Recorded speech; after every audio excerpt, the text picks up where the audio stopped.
The Bitcoin Group, the American original. For over the last 10 years, the sharpest Satoshis, the best Bitcoins, the hardest cryptocurrency talk.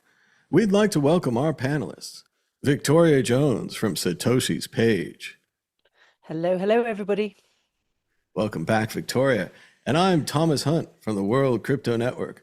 Moving on, the price of Bitcoin is 89,615. That's about even today, with a high of 91,000, a low of 88,000, a volume of 1,760 Bitcoin changing hands. That's $1 for 1,111 or 116 Satoshis. Issue 1. Cathie Wood says the Bitcoin price is nearing the end of the down cycle, predicts the shallowest 4-year decline. ARK Invest CEO Cathie Wood says she believes Bitcoin is nearing the end of its current down cycle. Victoria Jones, they've hardly said the bull cycle is over. Some people still think it's a bull cycle, but now they're calling for the end of the bear cycle that never happened. What do you think about the shallowest bear cycle in history and the predicted end by Cathie Wood? Well, we all know that, Bitcoin seems to be in a perpetual bull cycle, but obviously, Bitcoiners understand that, it does fluctuate. And generally speaking, when it's a down cycle, typically it takes about a year. So I think Cathie Wood is premature in that assumption, like many of the people who were happy to state that, we were about to have something very different in terms of the bull cycle at the end of last year, who were completely wrong. So, all of these analysts who are saying that it's different this time are more than likely wrong. Not only that, but, there are other factors that are impacting Bitcoin at the moment, including the economy and also, issues to do with its own software. So, yeah, I think I don't agree with Cathie there. I think she's not taken everything into consideration. Yeah, it is a different market than it was before, and Bitcoin is so heavily linked to the stock market. Everyone always says, why are we going up or down? Why does this good news not affect it? Michael Saylor buys billions of dollars of Bitcoin and still the price goes down. I think, again, it's those wonderful Wall Street people who we all wanted so badly, and now they're here. And again, the problem with them is they're shorting and they're longing. They have other positions. So if the stock market goes down, they have to cover all their longs that failed. They have to put the money into shorts, whatever it is. The thing they sell is Bitcoin. They don't see it as a safe haven. They don't see it as a savings account. It's yet another risk investment. And when there's some of risk investments and the stocks go down, they sell the Bitcoin to cover it. And we see this again and again. We've also seen quite an amazing pattern of both the short investors and the long investors on Bitcoin, the people who are using margins and the margin leverage, betting ahead, shorts and longs, wiped out cycle and cycle again. We've even seen moves so powerful that they wipe out the longs, then wipe out the shorts, then return to the middle. Again, the only true position seems to be holding the actual asset, riding Bitcoin, seeing what happens once again, because you don't know when that 20% up day comes. In the same way, you don't know when the 20% down day comes. You try to ride these things out. But if you're in there with the shorts and the longs, your position gets called. And unless you can cover the call, our position being that the stock market people are taking their Bitcoin to cover their own calls, you lose the entire investment. A disaster for them. And I think it's a disaster for a lot of people who've been shorting and longing this Bitcoin market. Victoria Jones, more on the price, or should we move to the magic 8 ball? Well, yeah, I mean, I don't think it's just about shorting and longing either. I mean, I think it's important to acknowledge the fact that Bitcoin's software protocol, which is still influenced by the miners, and the miners being able to pay for their electricity, still has a part to play in this. So the miners tend to be strategic about when they sell their Bitcoin, which has an impact on the price. We've also got stuff going on in the general economy. Many pundits predicting a meltdown in the AI bubble, which could happen at any moment. But at the same time, you've also got Trump trying to persuade the Federal Federal Reserve to lower interest rates, which could send Bitcoin rocketing. So, it seems to be a catastrophe either way, but it's really difficult to know which way it's going to go at this stage. So it's not straightforward. There are many, many different factors that are influencing at this stage. But I think the 4-year cycle still has a powerful influence because the people who understand Bitcoin the best, who are the ones who've been in it the longest, understand the mechanics of Bitcoin that influence those 4-year cycles. And so anyone who understands that will often, buy and sell their asset in tandem with that, because you'd be silly not to. Anyone who's been around long enough knows how devastating it is to have done really well in Bitcoin and then not take any profits and watch it go down for a year. So, people who've understood that are also part of the market. So, yeah, there's I don't think just the financial system being involved now is the full story. I think it's a very superficial way of categorizing it. It's also a very uncertain time in the world, as the president threatening to invade Greenland, breaking up the NATO alliance, breaking up the EU trade deal, all of that potentially happening. And to just stay on the sideline and to keep your risky investment is very hard. You might say to yourself, this is a good time to have some food money or maybe a little bit less debt. And I think that can happen to a lot of players at both small and large levels, who say, maybe this isn't the best time to try to go for another yacht. Maybe I'm happy with 1 to 3 yachts rather than 7 to 10. But who knows? It's all happening out there. And like Victoria said, the AI meltdown is definitely a potential issue. People keep talking about it.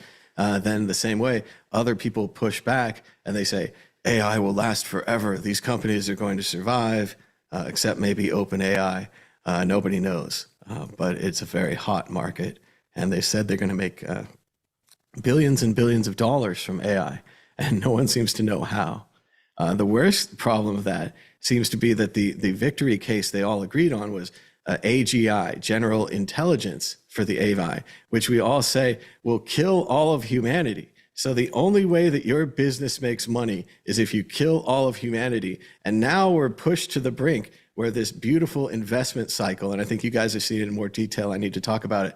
NVIDIA invests in Microsoft, they invest in OpenAI, OpenAI invests in NVIDIA and Microsoft. Like, this circle of money has created this thing where the only thing that will satisfy it is AGI, where it trains itself, which the people smarter than me say kills all of humanity. So good business, guys. I mean, we used to just have the guy that was selling us books, and he was going to sell things cheaper. We had the Walmart guy who was making things cheaper. He was going to sell you a cheaper broom. But now the only way your business works is complete death of the species. So with that positive note, let's go to the exit question. Will the price of Bitcoin be higher or lower this time next week? Victoria, we had kind of a push last week. We were similarly at 90%, $90,000. We're around there again today. What do you think, higher or lower? Well, given that the dollar seems to be crashing right now, maybe it might be a bit higher. So I'll get with higher. I do love the people that keep posting how the Bitcoin price may have gone back up, but the value of the dollar is down so much that you actually have less money. I hate that. I also hate the whole gold bug, silver bug parade that we have going on right now, where they're like, Bitcoin -7 for the year, gold, silver, up, up, up. And it's continuing so far this year. Silver's doing amazingly well. Gold Yeah. is doing incredible. They're kicking Bitcoin's butt. So if that's a thing you held on the side, you might have held it for 10 or 20 years. But this is your heyday. This is the great day. But we'll ask ourselves, will the price of Bitcoin be higher this time next week? Shaking the ball for good luck. It says, my sources say no. My sources say no. The ball is pessimistic. Moving on to issue 2. NYSE, the New York Stock Exchange, targets weekend investors with new blockchain platform for 24/7 stock trading.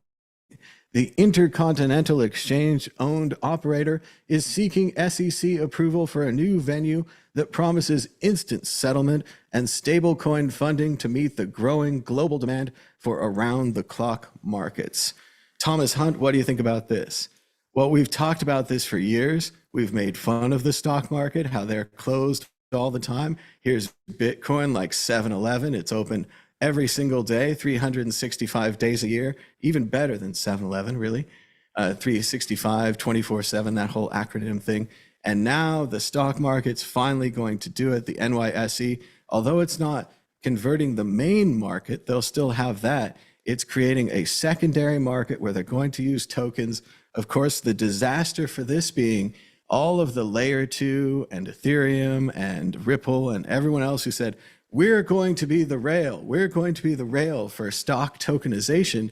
Turns out NYSE would rather just do it themselves, keep the profits themselves, have their own system.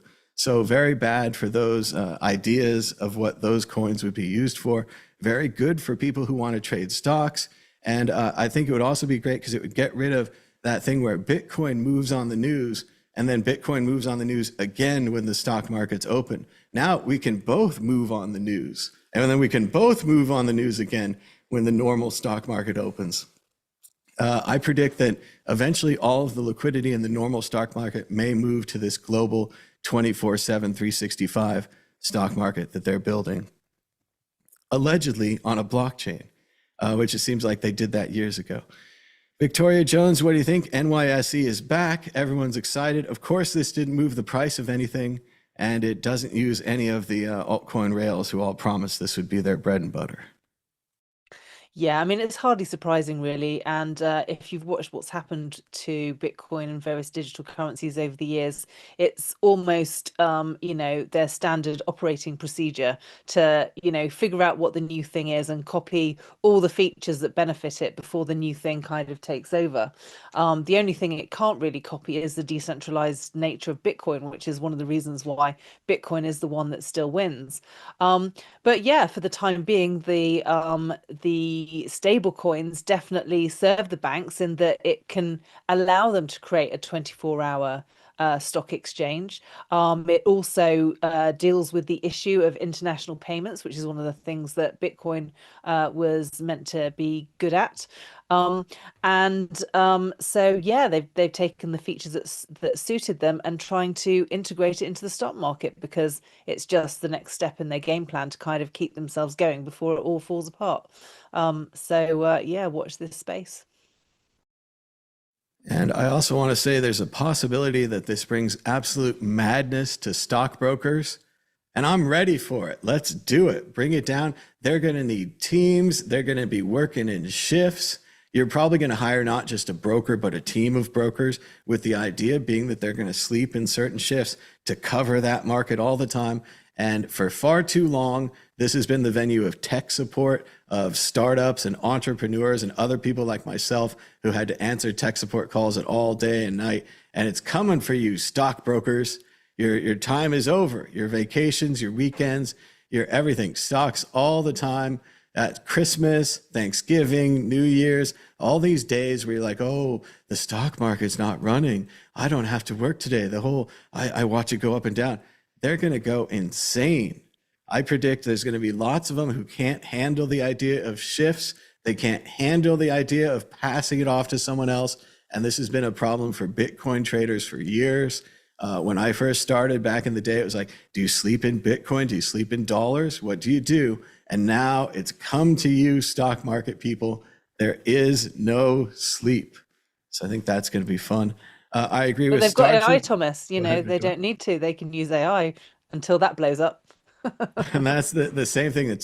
That's actually kind of perfect though, because with AI, people talking about how it could use Bitcoin and stable coins and other things as its currency, AI also not sleeping, being plugged into this stock market, potentially an amazing thing, also potentially a disaster.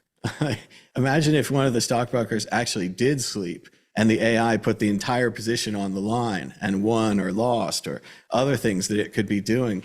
Just the controls alone, it's going to be fun. Somebody's going to write a lot of software. Somebody's going to write a lot of other software that breaks that software. And I'm going to read about it. It's going to be fun stuff. And we're going to talk about it here. And we're going to talk about it here. That's right. Shout out to Starship in the chat. He says they don't need a blockchain. You only need a blockchain if you want to be decentralized. And the NYSE, by definition, is centralized. A blockchain is pointless for them. So we don't know why they're kilometering onto this blockchain world. They need the settlement time. They need the real world settlement time. I don't know what it is. He's right. I don't know why they can't operate their normal systems at night. Maybe they need those people with the little pieces of paper in the pit. And again, you own the building with the pit. Maybe you could just run that 24/7, 365. I know, shocking ideas. Have the janitors come through. I mean, whatever. Keep trading stocks if it's so important. And they dedicate their whole lives to this. So it must be important. But they can't figure out just to run it 24/7, 365. I don't know, but they're going to try this thing. We'll see. Check out worldcryptonetwork.com. We've got 4,740 videos. You could watch them for 3 months, 23 days, and 10 hours straight. And that would be a cool science experiment if someone set up a TV just to play that to see if it worked. Moving on to issue 3, Brian Armstrong spoke recently at the World Economic Forum in Davos, Switzerland. Let's hear a little bit of his conversation. Governor, you have to address this. Is the euro in danger from a Bitcoin standard? No, I'm a bit skeptical, Brian. Sorry to say it about this idea of the Bitcoin standard. We left the gold standard, but the gold was only a technical mean. What is important is what you say, Bert, that monetary policy and money is part of sovereignty. And we live in democracies, and I think the public role is key. And if we lose that, really you lose a key function of democracy. That said, I always keep repeating that money, as long as it exists for centuries, has been a public-private partnership. You need a public anchor, whatever its form is. Remember, and silver and gold were sovereign assets, so it was on the public side. And then you had banknotes, and you will have CBDC. But anyway, the most important part of payments is in the private sphere, and this is the development of tokenized private money. But this tokenized private money must be regulated to inspire trust, confidence. It's fascinating that you say that. Brian, you mentioned a complementary role that you could play. So I think that crypto is very good for fiat currencies. It's very good. Bitcoin is like good as a check and balance on deficit spending, because when there is a lack of trust, or people, from like in a U.S. context, if people are worried about inflation, or maybe in places like Argentina or Turkey or Nigeria, they are going to flee to the thing that they believe is going to store value more. So I think in general it's going to be very complementary, and like you said, I think it comes down to trust. And so if fiat currencies can maintain trust and not have the money printer kind of debasing everybody, then they'll survive. But if countries that have bad behavior on that dimension, Bitcoin doesn't have a money printer. The supply is fixed, and people will go to it in times of uncertainty, kind of like they did with gold. The guarantee for trust is independence on central bank side. And we have a core mandate, and we are accountable to that. But sorry to say that I trust more independent central banks with a democratic mandate than private issuers of Bitcoin, which have a very useful role. But Bitcoin is a decentralized protocol. There's actually no issuer of it. So that's in the sense that central banks have independence. Bitcoin is even more independent. There's no country or company or individual who controls it in the world. And so anyway, I think it's a healthy competition, because if people can decide which one they trust more, and I think it's actually the greatest accountability mechanism on deficit spending. Bill? I think the wolf is in the hen house. I think we've gotten as far, all the way inside there. I mean, can you believe this, Victoria? He's there on the stage with them. And the guy's talking about the public role of the banks. And at first he's talking about an accountability of the banks to society. But later on, he says that it is a command and that they have power over the money and that everything will be fine. And then Brian gets out there and he says, oh, the private issuers of Bitcoin could change their mind and issue it differently. He says, no, there are no private issuers. And it's like this thing has appeared at their meeting. There's all these bank people who are very legitimate. And then there's Brian, the kid from the startup from the Bitcoin thing. And he's there on the stage and they have to take him seriously. And he's got a nice suit and he's dressed up and all this stuff. But the fox is in the hen house and it's too late. The guy doesn't even realize what he's up against. He's like, we will control the issuance. We will make things fine. CBDCs are okay. Sovereign money, king's money is okay. Has to have a public anchor. Tokenized money must be controlled. And then everyone already says like the apex predator is already here. Like the honey badger's already here. The thing that's going to eat your lunch money is in the room with you. And they're in complete denial of it, and also seemingly not very well informed. Like he tries to paint the Bitcoin issuers as if the miners were issuing it or voting on its issuance, or that Coinbase had any kind of say. And Brian himself is like legit Bitcoin maxi there. He's going, oh, we're powerless. We're the most powerful Bitcoin company in the world. We can't make it speed up or slow down. If there's a war, if there's whatever, we're going to do, this many Bitcoin a minute. And, 20 million of them are already mined. Like it's already in the hands. Victoria, what do you think of this incredible speech? I'm glad we played it all. I think you were right. The opening sections where they were talking about the bank money, and it's like they're acting like their thing's going to survive. And it's just like, it's like people bringing out the records or the cassette tapes or the 8-tracks or any of the previous formats that have been destroyed by the digital to analog transition, which is bigger than all of us, right? You can like Bitcoin, you can hate it. You can like MP3s, you can hate them. But the minute that the compression technology was there, the minute the Bitcoin technology and all of its complexity, even as though Linux combined many tools together, was there, boom. Like it's over for the incumbents. It's over for the old systems. Look at NYSE adopting tokenized trading. Even if it doesn't need a blockchain, it's the same. Who are they competing against? The Bitcoin that doesn't stop.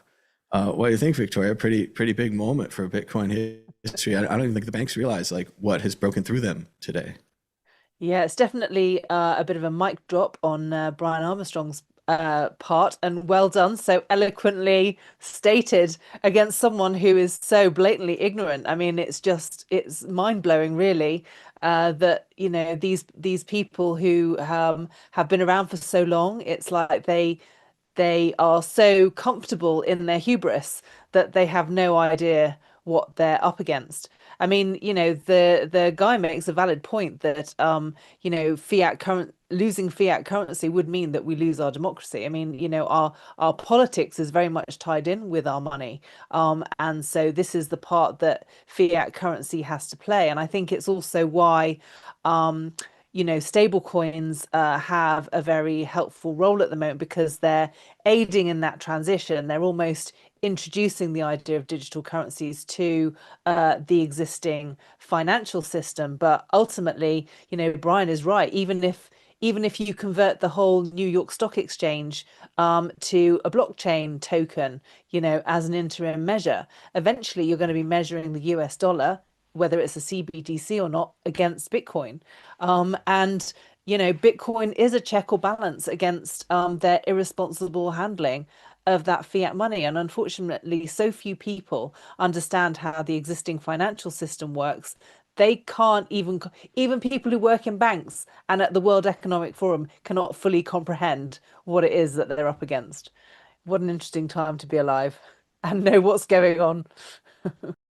It really is like the first 5 minutes of The Matrix. The whole world has changed, special effects wise, movie wise, thought wise. And Agent Smith says to the police officer, he says, "I'm sorry, Lieutenant, your men are already dead." Like the fiat currency is already gone. The fact that Brian's in the room with them to tell them about it and that they don't know is so much more embarrassing for them. The tech support guy has come to the house and he's like, "Hi, big bankers, you have a computer problem. This computer program can do what you do better without you." And they say, "Oh, well, there will always be a need for us. We have a historic partnership with the people and we were sovereign by the king." And there's always been, and the tech support guy is trying to explain him in as plain words. He's like, "No, the Bitcoin issuance doesn't care about you, doesn't care about the sovereign, doesn't care about your license or your ability to print money or your central bank or your history, your big building, whatever the Fed's building, all of that." And then the guy's like, "Oh, but the issuers, the Bitcoin issuers, we will reach them, the miners, we will tell them, we will say, hey, we lean on you. Give us what we want, right? Do what we say." And the tech support guy has to say to them, "No, it just comes every 10 minutes with a bunch of random computers and we can block them all and we can shut down the internet, but we can't shut down the internet. That'll wreck every other business. So if you don't shut down the internet, it's going to keep going. And this is it's the most interesting, but the most boring story of our times. And what's great about it is that the millennials don't care and the boomers don't know it's happening. And there's this little sliver of a generation in between, Generation Z or Generation X or Y, whatever we are. That everyone forgot about. Everyone forgot about, who can see the digital to analog transition, who see the card catalog in the back of Big Bang Theory. And they're like, oh, a card catalog. And they're like, oh yeah, we made a digital one of those. And we converted up. And no one uses the card catalog anymore. Even if you had like a tactile memory and you're like, oh, it's so wonderful, sliding the drawers in and out. And they have all these drawers full of money. And the same way they had these drawers full of albums and CDs and records and movies and Blu-rays and DVDs. And they're like, each successive industry is like, we'll be fine. We have a plan to survive the analog to digital revolution, which again makes everything into that machine that was built by Xerox, right? As I move my mouse that Apple stole from Xerox, Xerox is a copy machine company. So if you're going to have media on the system that was built by Xerox and Apple and Microsoft, who stole from Xerox, it's going to be copied. It's just a disaster for all of their old systems. And the idea that this kind of Bitcoin Commons could have been creative, this kind of Linux of Bitcoin, this open source money, is so bad for their business, and that they don't see it. And even when Brian's driving the Trojan horse right in there, and he's pretty clear about it, he's like, I've got a whole Trojan horse behind me, and they don't even see it. It's just amazing. And it's amazing that they continue to be blind to it. I think it also helps. I mean, I like complaining about this, but I do think it fits in. Hiring the old speakers on TV to tell you about the new currency has kept them completely in the dark. They've got Scaramucci out there. They've got all these other financial analysts who are now, I'll tell you about Bitcoin. Oh, it's got a chance of this and this and that. They don't understand the revolution that's going on. So the information that these people are getting, whether from their media sources or their insider reports or whatever they're getting, it's not analyzing the system properly. It's not seeing the big black swan out there. And it's amazing to see it keep going. We have one more clip from Davos here. CZ from Binance, again, I can't believe they invite this guy, but they did. But it's actually really impressive. As it says here, Binance handled the withdrawal of $14 billion in a week. Let's hear CZ. In December 2023, in one day, there was maximum withdrawal of $7 billion US dollars equivalent of assets from Binance.com. No issues. In that week, there was a few days before that, it was up like, couple hundred million, a billion, and then 7 billion, and then a billion. In that week, total $14 billion US dollars worth of assets got withdrawn from the platform. No issues. In a bank, I don't know of any bank that can handle that. In December 2020. Really impressive brag here from CZ and Binance, showing how they handled a $14 billion withdrawal in a week. Crypto exchanges, Bitcoin itself, the way it moves money, or whatever we want to call money, property, value, things of value, the way it moves value is like nothing else in the world. And, they're completely blind to this. They're worried that CZ's getting a pardon, or he's a criminal, or he moves his exchange from here to there. Now, I think it's in Dubai, which seems like a great place for it. But look at this guy beating the banks at their own game, moving billions and billions of dollars without any trouble, without his bank going out of business, without his exchange going down, no effects. $14 billion moved in a week. Victoria Jones, what do you think about CZ and Binance? Just again, the banks don't see it. they think that this guy, is a joke, or that he's not important or impressive. But look at what his organization is accomplishing right under their noses. They could not do this. I think that's incredibly true. I think he nails them here. Yeah, it is very impressive, and I think Binance is getting close to being, the most robust financial institution on the planet at this rate. I've got no idea, how much money the Bank for International Settlements is handling, but it'd be interesting to make the comparison. But yeah, well done, Binance. And again, an impressive show for Bitcoin at the Davos World Economic Forum. I think that, as we see here, the panel is 4 bankers and one Bitcoiner. I think we're going to see that go 3-2, 3-3, 2-3 the other way, 1-4. I don't think the bankers have a future in this industry. I think that people who are more hybrid bankers like Brian or CZ will rise above, and their companies will buy up and own the other companies. Moving on to issue 4, Bitcoin business. Las Vegas, businesses accept Bitcoin payments as cryptocurrency gains mainstream adoption. According to Fox 5, local Las Vegas news, Valley establishments from restaurant chains to juice bars now offer a new digital currency offering. And this story, and especially the video, have really been making the rounds recently. We talk a lot about the potential for Bitcoin adoption. And again, the idea being that as hard as it's been to motivate one side, the chicken and the egg, that the horrible truth about Bitcoin adoption is it'll happen all at once. All at once, retail will be interested. All at once, Wall Street and the stock market will be interested. And it'll just be raining good fortune on Bitcoin. You look down, both your hands will be full, because that's when everyone will want it.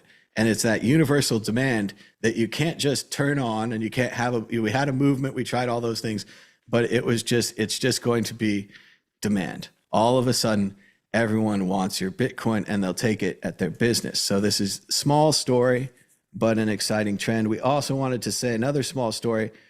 Shake Shack is so happy with their Bitcoin promotion.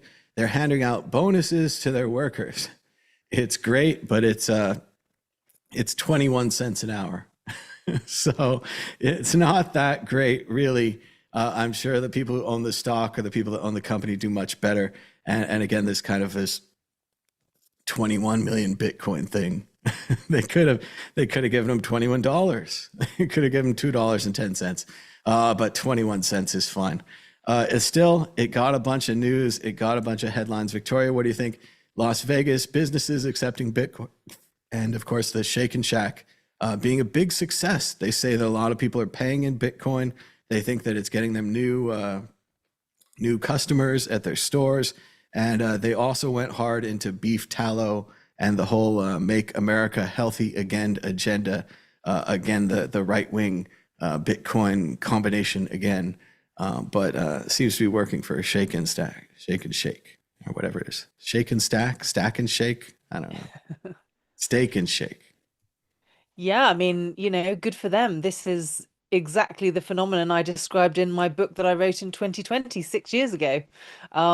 Exactly this. I've maintained for a long time that it would be businesses adopting Bitcoin that will really make the difference. And even in that little clip, if people play it, they mention the fact that one of the main reasons why they're doing that is because they're saving between 1% and 3% in their card transaction fees, which is, is just a no-brainer when you're a business. The thing about Bitcoin is it's the purchaser who pays the transaction fee. And if you're using something like Lightning, that is minimal, but it means the business is not actually taking that load. And when you think that every single payment that goes through a business is actually subject to a 1% to 3% charge by the card issuer, when you actually do the maths on that, that's an incredible hit to a business, to be actually taking a percentage of their turnover rather than their profit. If you do the maths, that's, it magnifies how much you're taking off the profit. I mean, even taxes only come off the profit, they don't come off the turnover. So once you do the calculation, sometimes a 1% take of your turnover can be a 30% take from your profit, depending on how big your business is and how expensive the expenses are. So yeah, it's just a basic calculation, but it's really hard for people to it appears to be really hard for people to convey that message to businesses, but that's the immediate selling point. If I was the Bitcoin consultant over in America, that's be the thing I would lead with whenever I actually, go through their door in order to sell them on it. Not to mention the fact that you can actually hold on to the Bitcoin and hold it in your business savings and then earn from the appreciation of it. All of these strategies are in my book from 6 years ago. So yeah, good for them. Glad to see it's finally being implemented. Well, and as hard as it is to get the consumers to realize what's going on, if you tell them directly, it works. I go to a local dog grooming place and they say, okay, if you want to use your credit card, it's going to be a 3% extra fee on top of that. Or you can use Cash App, or you can use Venmo, or, it doesn't have to be Bitcoin necessarily. It's more about these other payment rails. And as a consumer, when someone says that to you, oh, well, there's some setup time. You got to set up one of those apps. Once you're set up, it's about the same as tapping your card. It's about the same as tapping your phone. And if they train their customer a little bit, they get that reward. And I'm pretty sure, especially with a business like dog grooming or anything else where they come back regularly, once you've trained your customer once, they'll continue using Cash App because it really is no difference. It hits your bank account, it hits your credit card anyway. It just goes through this intermediary, whether it's Bitcoin or Cash App or whatever. And I've also seen another interesting thing here in Las Vegas, in a restaurant, in a bathroom. They had a sign in favor of cash. And it was a little kind of a propaganda sign where it was like, cash is king. Cash helps our business keep more of our money. We love it when you spend cash. Please spend cash. And while it wasn't by the register and it wasn't by the front door, it might have been a little hidden. It's a little sign that, like you're saying, Victoria, these businesses are tired of this extra tax to use this payment rail and this giant industry of payment companies having their own conferences and everything, Money 2020, and all these different people who are all getting rich because they saw Superman 3. And they're like, oh, Richard Pryor takes a tenth of a penny off of every transaction. That seems really smart. Even though he's a comedian and he's a villain of the film and Superman's the good guy, they say to themselves, I could be the one taking that tenth of a penny. And then we have these businesses like the juicery and so forth, where they are going on, they're saying, no, we could get that 3% back. We could get that payment back, get it through another rail, get it through Venmo, Bitcoin, Cash App, whatever it's going to be. It's interesting to see it. As you say, Victoria, it's all about that idea where the world is in trouble. Businesses are in trouble and people are counting their pennies and they're looking at their margins and they're saying an extra 3% could make or break the business. If we switch and teach everyone to use Bitcoin or Cash App and we get that 3% back, it could save the business. So I do think it's a good sign, but it's also a sad sign for the world. And then as far as the 21 cents, yeah, I think it's too small. I think fast food workers need more. How about $2.10? And it says in the comments, they think that the fast food workers might be getting the Bitcoin. I'm not sure if this is 21 cents in Bitcoin. Like, that'd be nice, I guess, but it's really small. It's really a small amount. I know we all believe in Bitcoin and it's going to be worth billions of dollars and stuff, but if a fast food worker saves 21 cents an hour, it's not quite an effective savings rate. Maybe again, if the corporation is so wealthy and so benevolent and so kind and wonderful to its workers that it makes slave over the grills, maybe it could do a matching program and the employees could choose how much they want to put in and then the company could match it. And then that would be really great for people because matching programs really, if you take advantage of them, can be great. It's a lot more than 21 cents though. You have to stop eating Starbucks or something. I know. Moving on, we've got some short issues here, just real briefly. Netherlands to tax unrealized Bitcoin gains. We've heard about this before. It's a very bad idea for something like Bitcoin or stocks where the value is going up or down. You never know if it's a top. You never know if you need to sell.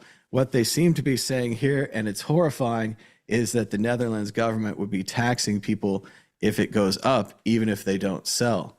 So they wouldn't have the money, but they're going to tax them. Victoria Jones, I know you're against this idea, but what do you think about the Netherlands potentially actually putting it into practice? I think it's they're going to find that quite difficult to do because it's clearly discriminating against Bitcoin. I mean, obviously they've had laws about capital gains tax for a long period of time, but the idea is that, it's capital gains across the board. So if they start doing that just for Bitcoin, when do they start doing that for other things? And there are going to be people who don't understand Bitcoin, who have assets, who are going to go, hang on a minute, what's this totalitarian tiptoe? You know, and it's that classic thing, you know, when I didn't speak up for, you know, this marginalized part of the population, no one spoke up for me. So I think there will be some people kind of going, you can't do that just and single out one asset.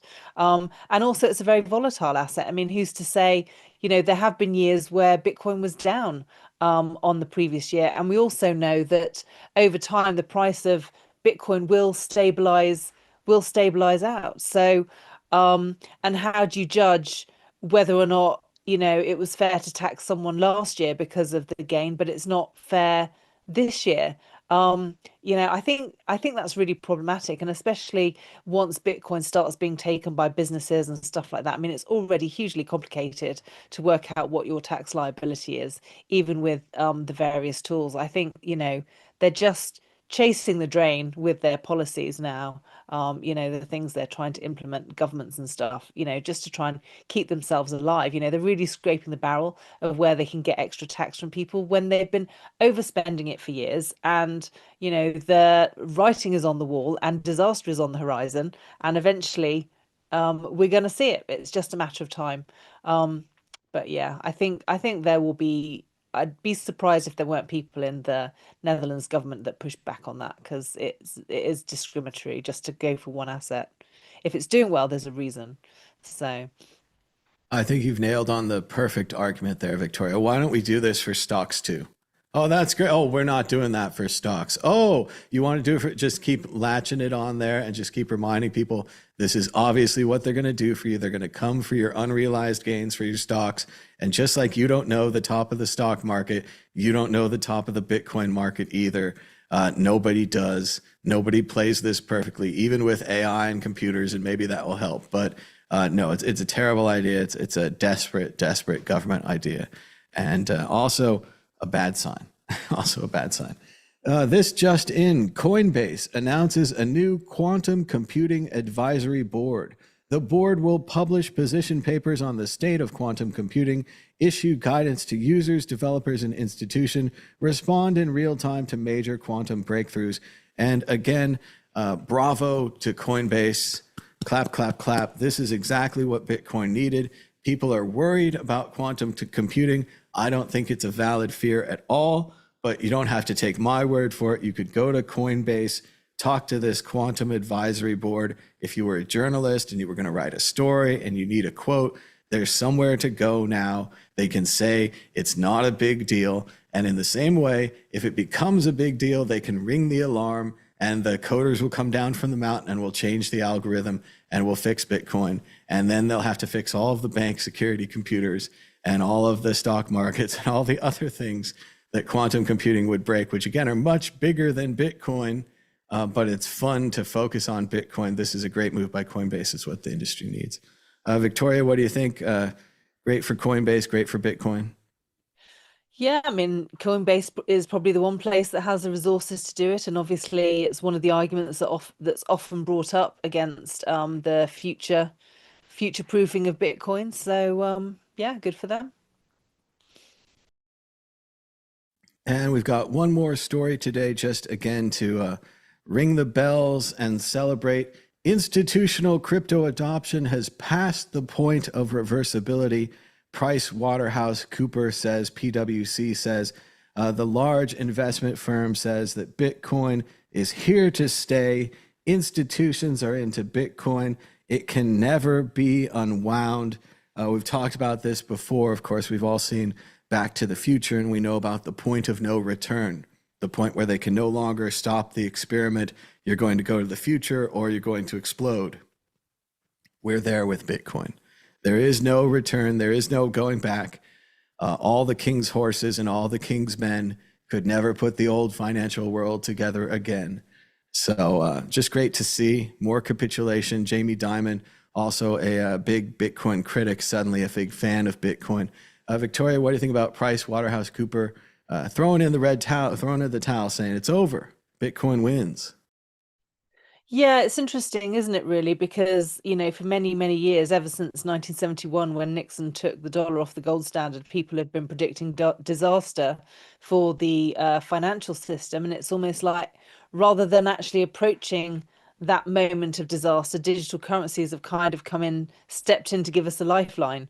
And for that, I'm very grateful because, I think a general financial meltdown would be horrendous. It would be civilization ending. So we've definitely been given a lifeline. I think Bitcoin, by keeping the existing financial system accountable, is also a very good thing. And, I think we've got this opportunity to understand better exactly where we've come from financially. And all of these discussions, all the people who comment on Bitcoin, those that invest in it, those that use in their businesses, are all part of this melting pot of trying to understand, what our money is and trying to figure out what the best path forward is for the future. I mean, one of the things I put at the end of my book is I don't think that Bitcoin is the ultimate solution. There was a time in history where human beings managed their interactions very, very differently. And we're at a very unique point in history in the way in which the existing financial system has evolved that has given us this problem. And I think Bitcoin is a very useful tool for helping us to avoid disaster. But I do think that there's another step beyond that. And I think everything that's going on at the moment is an opportunity to educate people, those who are interested, as to what is going on so that we can find even better solutions in the future. Well, as I've said today, it's all about the analog to digital conversion and what's happening in our world. Bitcoin is just part of that. Everything's coming online, whether you like it or not. And that happens to the old bankers. That's happening to lawyers now, as people are saying ChatGPT might be better than lawyers. All of these jobs that thought they'd never be replaced, that the world would never be changed. They even wrote it in their rules and they codified and they said, the world will never change. You will always look at our old books and our old rules. The world's changing, their rules are changing, and it's all part of this analog to digital conversion. We have a special bonus for you. We have all the issues for last week's show. So we're just going to do a quick review of last week's show. I know this is old news, but this is the Bitcoin group that would have been if I didn't lose my voice right before the show, and I didn't want to do a half voice show. Also, it's been hard to get guests over the holiday season. So let's check it out. Issue 1 last week would have been the crypto bill is dead. As it says here at Aaron R. Day on Twitter, every crypto bro cheering this bill is either on Coinbase's payroll or can't read. I read all 278 pages. You're getting played. Nobody liked the crypto bill. It limited stablecoin activities. It allowed entrenched companies like banks and others to take over. It was regulatory clarity, or as it says here by Aaron, compliance theater that kills everything crypto was built upon. Thank goodness, though, Brian Armstrong, again, CEO of Coinbase, friend of Bitcoin, came through and killed the bill, saying that we'd rather have no bill than a bad bill. He said that there are too many issues in this bill, including a de facto ban on tokenized equities, DeFi prohibitions, giving the government unlimited access to your financial records and removing your right to privacy, erosion of the CFTC's authority, stifling innovation and making it subservient to the SEC, draft amendments that would kill rewards on stablecoins, allowing banks to ban their competition. This is apparently one of the major sticking points, that the banks want to ban interest on stablecoins, basically making their savings accounts better than your stablecoin savings accounts. Brian Armstrong stood up and did this. It was a potential disaster for him. The Trump administration was very angry at Brian for killing the bill, for splitting off, for going his own way. But it looks like the best thing for crypto. They're workshopping the bill. They say they're going to bring it back in a few weeks. Again, I think no bill is the best bill, especially in this uncertain and really strange political environment. But again, hats off to Brian Armstrong, another huge success for Coinbase, stopping the bill, at least for a few weeks. Victoria Jones, what do you think about the action in America, the cryptocurrency regulation? Yeah, I mean, it's scandalous, isn't it? And it just goes to show, you know, how much legislation kind of gets pushed in under the back door. And, you know, all credit to both the person on the tweet and also Brian Armstrong for taking the trouble to read it properly and point out what the problems are, because absolutely, you know, these are problems that we've been speculating about with governments and digital currencies. You know, the governments are not as stupid as we thought they were. They understand where they're vulnerable, and they're trying to use the tool they still have to try and undermine that. And yeah, people need to be very vigilant and push back. And so well done to the people who've done that. And the banks definitely have a reason to worry about stablecoin interest, as it says here at Crypto Rover. Breaking: Bank of America CEO warns that interest-bearing stablecoins could drain $6 trillion from U.S. banks, crippling lending and sending borrowing costs soaring. Translation: banks are insanely afraid of crypto. Moving on to issue 2, would have been from last week. Breaking: former New York City Mayor Eric Adams launches a meme coin that hits $580 million in market cap before crashing 80% in a matter of minutes. Nearly $500 million in market cap has been launched since the post-launch peak. Later on, at Rune Crypto _ accused Mayor Adams of allegedly removing liquidity from his new meme coin at NYSE Coin, scamming investors of over $2.5 million.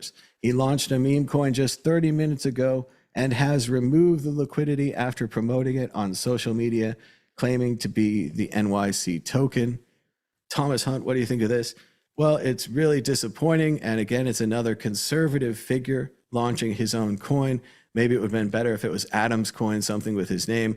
But it's awful to see this kind of rug pull, to see normal people, I guess, thinking they thought they were going to make money on NYSE Coin, that they were early, that they had the right news or the right inside information, and they were going to jump in at $1 and sell at $1.50 or whatever their plan was. It went horribly. NYSE Coin allegedly, apparently, a big scam. Although, again, I mean, if the idea was to give Eric Adams $2.5 million to do what he wants to do, it worked. If Bernie Sanders or AOC or any liberal figure launched their own coin, even though everyone would lose their money, it would enrich that liberal figure in the same way we've seen Trump coin, Melania coin, Donald Jr. coin, Eric Trump coin, whatever it is, each one a smaller and smaller failure, although each one providing money and resources to seemingly a series of conservative figures. Now, the former mayor of New York City, Victoria Jones. What do you think about NYSE Coin? Yeah, I mean, it's such a scandal, and it amazes me that people are still falling for this stuff. Really amazes me. I mean, how many people now have seen this happen over and over again? It's just like, guys, just stay away. But no, so. Well, there's a sucker born every minute. And if you think about how many minutes are on the day, there are just a lot of suckers. And again, the idea that he was a legit New York City mayor and he had New York City coin, and you put those two together and you say, oh, that's going to make money, that's going to be popular. And I'm impressed at this one. I mean, not happy impressed, not like excited, but more like you're impressed with the spread of a virus, or impressed with the rat population. You look at something like that, how fast they did it this time, how fast they gave up on it. The up was this, oh, it's at this, oh, sell this. The take doesn't even really seem to be very large. Of course, I think this is the same gentleman that allegedly took as low as maybe $30,000 from Turkish Airlines, as well as free seats to wherever Turkish Airlines goes. Can't be that great. So his standards aren't very high for selling out.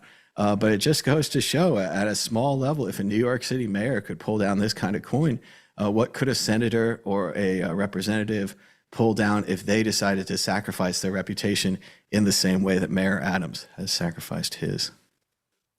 Moving on to issue 3, would have been last week. Crypto YouTube views sink to the lowest level since early 2021. It's not just X. And it's sad to see that Bitcoin content and crypto content is going down. I think there could be a lot of reasons for this. As it says here, people are upset that there's been too many scams, too many rug pulls, people putting money into meme coins, not just NYC coin, but just ketchup and mustard coin, whatever's going on I don't even remember the name, whatever that platform is, Victoria, with all the scams. What's the coin platform? Anyway, I don't know. I don't pay attention to it. there's lots of pump.fun, Okay. because yeah, it's an action. I love the name. Pump.fun, other things like this. People are tired of that stuff. They still think cryptocurrency is confusing. They think that their neighbor or their buddy or their cousin made a lot of money on it, and they think that it's passed them by. I also think that the crypto industry has been hurt a lot by the turn to the right wing.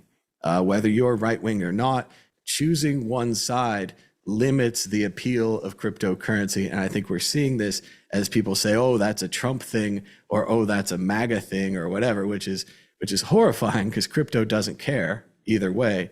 But it does seem publicly at this time it's chosen to go right. Victoria Jones, what do you think about crypto views going down? It also could be the takeover of X by Elon Musk. We used to get a lot more views from Twitter when Twitter was Twitter. Yeah, I mean, the value of Twitter has definitely gone down. There's no doubt about that. And I think the problem with crypto on YouTube is that now that it's become more popular, there are a lot of more professional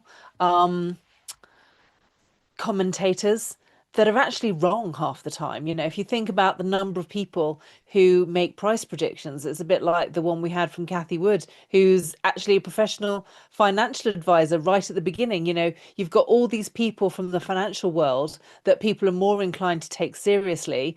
All the people who actually understand what's going on have been sidelined, or their views, the views of their channels has gone down significantly. I mean, look at what's happened to the views on the World Crypto Network. It's just like the people who actually know what's going on are completely ignored, and the people who just want to hype the price, everyone's following them, and then they're completely hugely disappointed when it doesn't work out the way it's predicted. I mean, some of the predictions from last year were just ridiculous. You know, how many people were insisting, how many professional people were insisting that, you know, we're going to be over 150 grand by the end of the year. I mean, you know, we were lucky to get remotely close to that, and some predictions were just even higher. And I think people have just had enough of it.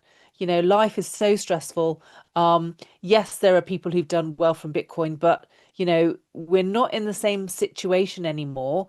The dynamics are still there, but you know, the huge growth. I mean, 2017, the price of Bitcoin went up 20 times. It hasn't done that in, you know, the last 6 years like it has before. So there are a lot of people who are investing in Bitcoin, hoping that it's about to do the same thing. But, you know, because of everything else that's going on, it's holding it back and slowing it down. I think there will be a time when it takes off, but, you know, we're against some really sophisticated players now.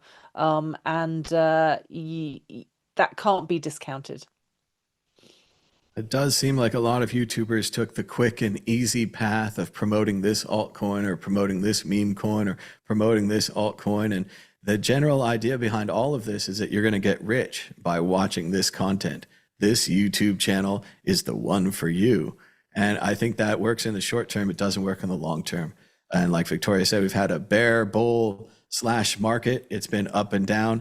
It hasn't been straight up. And the only way that those kind of crazy altcoin or crazy meme coin plays work is if we're in a straight up market and everyone has too much money and there's some billionaire out there who's backing up Fartcoin because he thinks it's funny.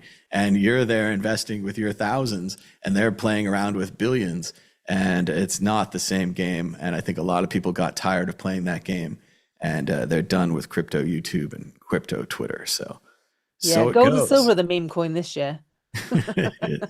I know everyone's going to start making YouTube videos. You haven't heard about the newest currency, gold. It can be used in computers and melted down and formed into bars. Oh my goodness, mad gold coins, mad silver. Let's do it. But let's move on to issue 4 from last week. Iran's Revolutionary Guard moved $1 billion for UK registered crypto exchanges, reports find. The downside of cryptocurrency, groups like the Revolutionary Guard can move money. However, the upside, Iran's crypto economy hit $7.8 billion in 2025 as protests fueled Bitcoin use, according to Chainalysis. Crypto activity accelerated in 2025, driven by civilians and state actors turning to Bitcoin during periods of unrest. Victoria, it's quite what we say around here. Bitcoin is the best and the worst. All of the protesters use it. The government and the Iranian National Guard use it as well. How do you think it's going at communicating this to people? Are they getting the whole message?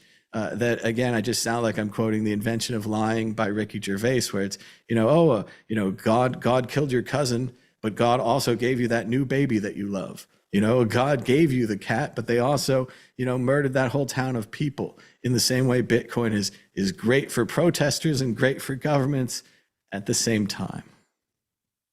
I think these arguments are very nuanced, and there are many, many layers and levels of understanding with what's going on with something like Iran. I mean, I did a talk in Mallorca last year talking about Bitcoin and war. And one of the things I pointed out in that talk is that there are very few central banks that are actually linked in to the Bank for International Settlements. And one of the ones that isn't included is Iran.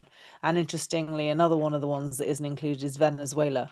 And why is it that those are the countries that are most often villainized? I mean, obviously, there are problems with their governments and their legislation, but even then, how much of that information is very skewed and very biased, because we in the West live under the majority system that they want those minorities to be part of, and are punishing them because they're holding themselves back and they don't want to be included. And actually, as much as we vilify them, maybe it's these countries that are actually still the ones that are holding back from the world being completely overtaken by the existing financial system. It's a very nuanced and interesting argument. I mean, if you want to know more about that, I encourage you to go and watch the talk on my YouTube channel. It's called Bitcoin and War, where I break it down. But there are reasons why these countries are vilified, and I actually support the fact that they're at least trying to stand up. And of course, the protesters in these countries are trying to stand up for the problems as well. Their perspective might be a little bit different, but in many ways they're fighting a similar battle. It's interesting, and never take anything that the media tells you at face value. There's way more going on behind the scenes. Well, it's been clear for us and on this show and various shows for a long time that Bitcoin crushes sanctions. Bitcoin crushes monetary controls of all kinds, whether you're in favor of them or whether you're against them. Bitcoin crushes things like money laundering laws in the United States, previously used to capture drug kingpins and people in Miami with boats and giant piles of cocaine, now can be used to catch everyone, but Bitcoin just goes right around it. It allows both the freedom fighter and the terrorist to do what they want to do with their money, and you can debate that all you want, but it just kind of allows it. So it's interesting to see it happen here in Iran on both sides, although you had to read 2 articles to get that. If you just read one article, you think Bitcoin's terrorist money. If you just read the other article, you think it's protester money, a little bit of government in there too. But again, it's both.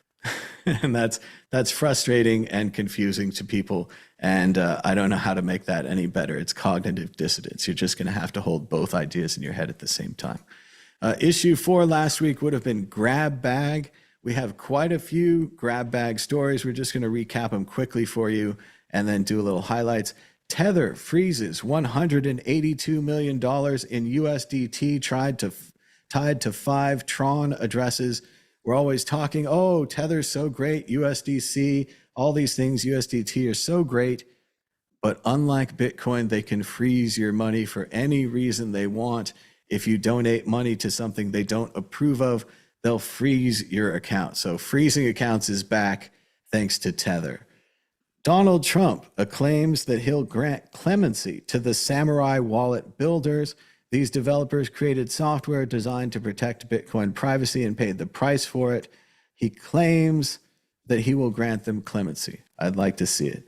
CoinGecko considers sale valued at approximately $500 million, according to sources.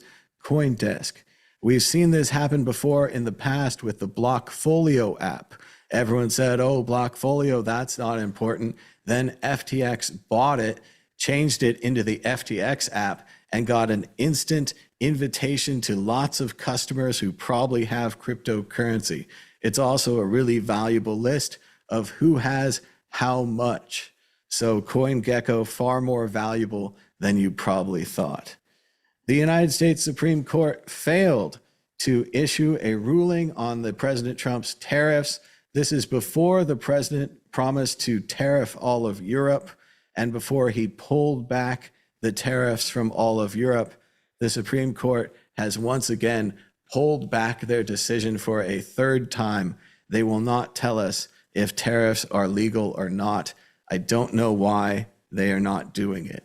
Previously, it was lined up with the Minnesota shooting. People thought maybe they're holding back because of the shooting. Now, the Greenland tariff disaster has been presented in our eyes again. Maybe they want to change their mind on the tariffs. I don't know, but they're not releasing it to us, and it's irritating. The markets just dumped after President Trump commented on the Fed, saying that he would probably not be moving Hassett over to the Fed chair. This dropped the market just to show again how much is going on out there. Victoria Jones of the Grab Bag, did any of these stories strike you as interesting? Anything you'd like to mention again? Yeah, well, obviously, Tether stopping that much money on the blockchain, it's another form of CBDC, isn't it, really? Without the surveillance tool as yet, it's not going to take much in order to transfer that.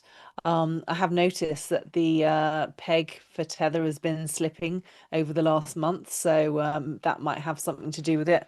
Maybe a lot of people starting to lose their trust in Tether, but then again, I know that it's being used quite frequently in a lot of third world countries. I mean, Brian Armstrong in that clip you showed earlier was talking about the fact that, in places like Turkey and Nigeria, they'll go for Bitcoin as a way of preserving their value, but actually in a lot of third world countries they'll use things like Tether instead because they understand the value of the dollar. They don't understand Bitcoin yet.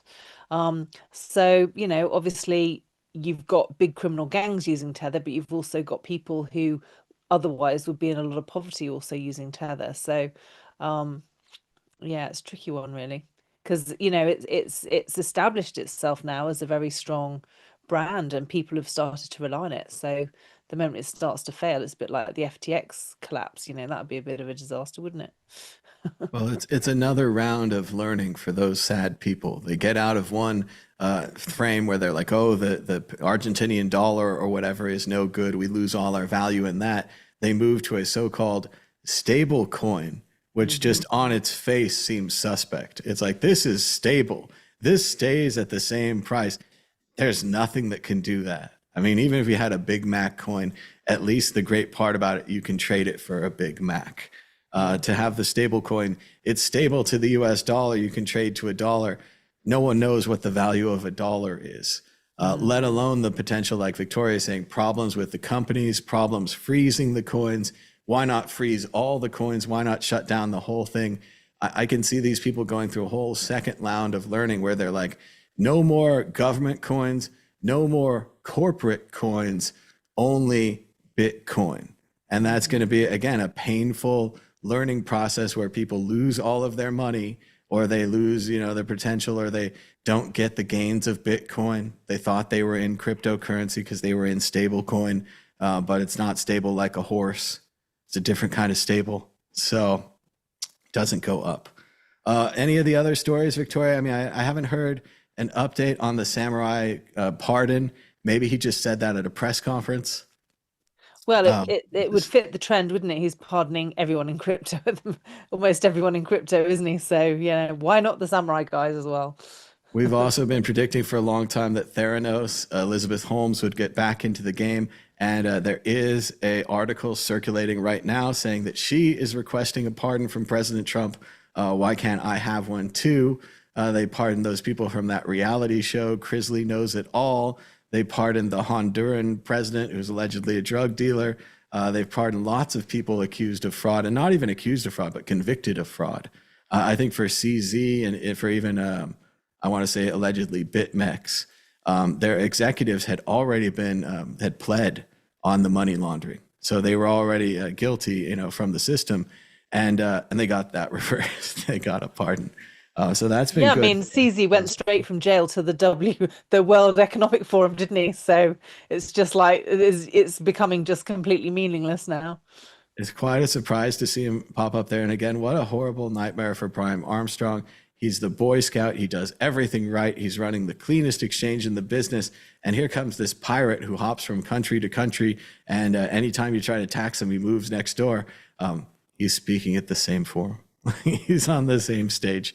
He's getting a similar level of respect. And he should. If he moved $14 billion through his bank in a week, I mean, all power to you. It's incredible. So yeah, I think also, it's not his bank anymore, is it? He was just the inventor. Yeah, it's just his invention. I wouldn't fall asleep on the CoinGecko story. Those are more valuable than we think, those apps that check the price. So I think that'll go through. And that's about it. Oh yeah, for what would have been last. Data costs. Data is a valuable commodity these days. Most definitely. And I do think someone will buy it. The last thing I had last week is just I wanted to promote this great movie I watched called General Magic. There was a company in 1989 that had the iPhone. They had all of the interface. They had the apps. They had the mail. They knew everything that it was going to be. They recruited a couple of amazing guys from Macintosh, Andy Hertzfeld, some of the other founders and creators of Macintosh came over to this company. They had the best crew I've ever seen. And you'll have to watch the movie to see how it turned out. It's a documentary called General Magic. And it's great if you're into technology documentaries. I think it's on YouTube, so you can just pull it up on there. Victoria, do you have a prediction or a story of the week for this double long episode that we just pulled off in record time? Well, I normally give you a story or an update on my website, but actually I've not been paying much attention to it over the last few months. I've had a lot going on behind the scenes, but hopefully I'll be starting to pick up on that soon. But other than that, no, I don't have a prediction and no interesting stories. Sorry. And you can check it out at satoshispage.com. You can still get Victoria's book, How Bitcoin Fixes This, on Kindle or on hardback. It's pretty cool. I read it last year. And audiobook? Ooh. Did you read the book yourself? What, my own book? Yeah. Of course. Oh, how fun. And I spoke it on audiobook as well. And it was in the top 20 best audiobooks of all time on Book Authority. So see, that sounds fantastic. There's a whole nother job for you there, reading audiobooks. I think that'd be great. So everyone check out Victoria's book on audiobook. And thanks to everybody for joining us. Be sure to give us a thumbs up and push subscribe. Shout out to everybody in the chat who joined us live. And we'll see you again next week. Until next time, bye-bye.